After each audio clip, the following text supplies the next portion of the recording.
Hi, and welcome to the first video in the Income Maintenance module. This video will be an introduction to Ontario's income assistance programs.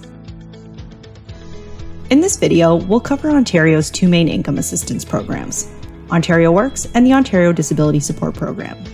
We'll cover who's eligible for these and what they can receive from the programs.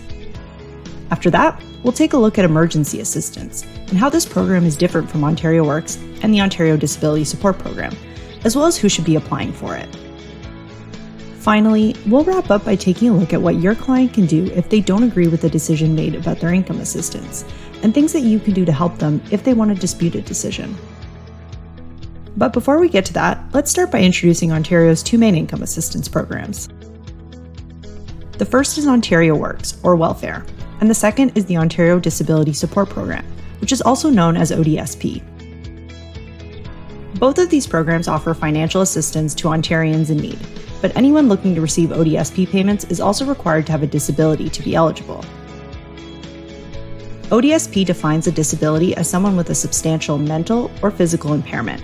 The impairment can be constant or recurring, but it also has to be expected to last more than a year and has to create a substantial restriction in their ability to work, care for themselves, or participate in community life. It also has to be confirmed by a healthcare professional through paperwork known as a disability determination package. Both Ontario Works and ODSP offer similar payments. Both offer basic needs support, which covers things like food and clothing, and both offer shelter support, which goes towards housing or accommodations. Both programs also have health benefits, but there are differences between what's offered to those on Ontario Works and those on ODSP. Another difference between the programs is that Ontario Works requires its recipients to actively be looking for a job and provides people with employment assistance, including things like workshops, job counseling, and training. People on ODSP aren't required to actively be looking for a job, but the program does offer employment assistance to anyone looking to find a job. How much money your client can receive each month from either of these programs will depend on things like their family size, their income, and their housing costs. If your client needs additional funding for something, they might also be able to get an additional allowance. Ontario Works and ODSP both offer discretionary amounts for things like childcare, transportation, and healthcare, and both offer help with costs of getting a pardon or a record suspension. Ontario Works also has some other discretionary amounts that might be available to your client, including things like money to avoid an eviction or money to pay utility bills to avoid vital services being cut off. If your client's already receiving Ontario Works or ODSP, but they need additional funding, you should always remind them to check with their caseworker to see if there are any additional allowances that might be available to them. Now that we've covered Ontario Works and ODSP, let's move on to emergency assistance. This program provides funding in a similar way to Ontario Works and ODSP, with payments for basic needs, shelter, and some health benefits included. How much assistance your client can receive through the program is decided on a case-by-case basis, but most people can't get more than what they would have received through Ontario Works' regular program. Emergency assistance might be helpful to clients experiencing a crisis or emergency situation. This could include things like an eviction, domestic abuse, or danger to their physical health. This program has fewer requirements to apply, so it can be easier to access than Ontario Works or ODSP. But it's only provided for a short period of time, so if your client needs longer-term assistance, you should suggest they apply for Ontario Works or ODSP. If they need immediate financial assistance, they should start an application for Ontario Works over ODSP. Ontario Works applications take less time to process, and they can provide help sooner because the program pays at the beginning of the month. If your client wants to apply for ODSP but needs immediate help, you can let them know that they can still apply while receiving Ontario Works. Now that we've covered those programs, let's take a look at how your client can dispute a decision made about their income assistance if they don't agree with it.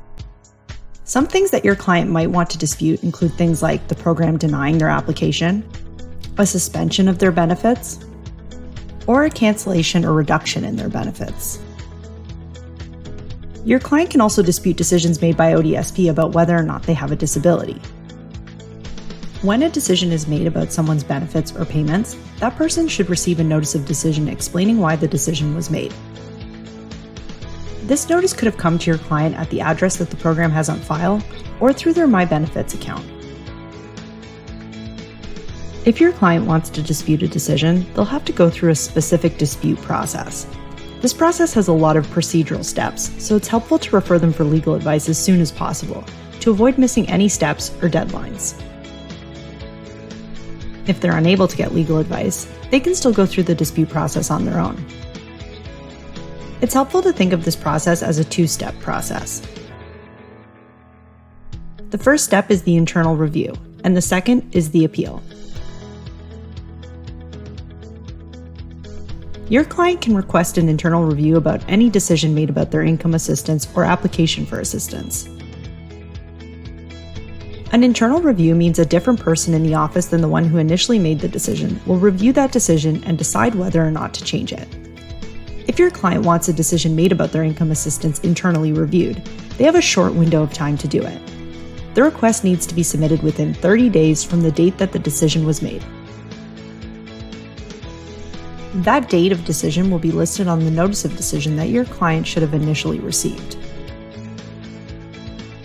To make a request for an internal review, your client can use something like the Steps to Justice letter writing tool. They could also write their own letter, and you can help them by writing down what they say.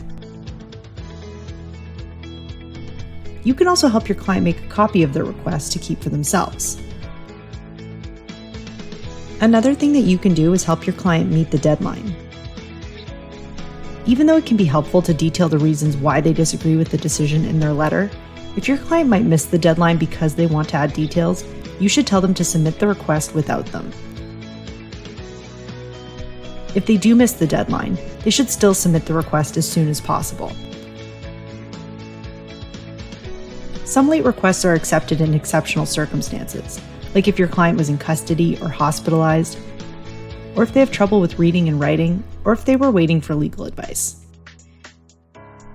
Once the request is submitted, the office should provide them with another decision letting them know what happened at the internal review. If they still disagree with the decision, they might be able to go to step 2 of the dispute process, the appeal. Appeals are dealt with at the Social Benefits Tribunal. This will usually include a hearing where your client will be able to present evidence and explain their side of the story. Unlike internal reviews, which are available for any decision, not all decisions can be appealed beyond the internal review stage. Some examples of decisions that can't be appealed include things like if your client has been denied emergency assistance, if they've been denied a discretionary benefit, or if your client's income assistance is being paid to a third party, like a social housing provider or a former spouse for spousal or child support. If your client isn't sure if they can appeal a decision, you should tell them to start the process just in case. Appeals have their own complicated procedural steps and timelines, so if they do want to do this, you should also help them get legal advice. If they're unable to get legal advice, they can still go through the process on their own, but they'll need to make sure they meet the deadlines. Most requests for an appeal have to be submitted within 30 days from the date listed on the internal review decision they should have received. If your client is going to submit a request, they have to use a specific form, known as Form 1, and you can help your client with this form in a few different ways. The first thing that you can do is help them fill out the form by writing down what they say.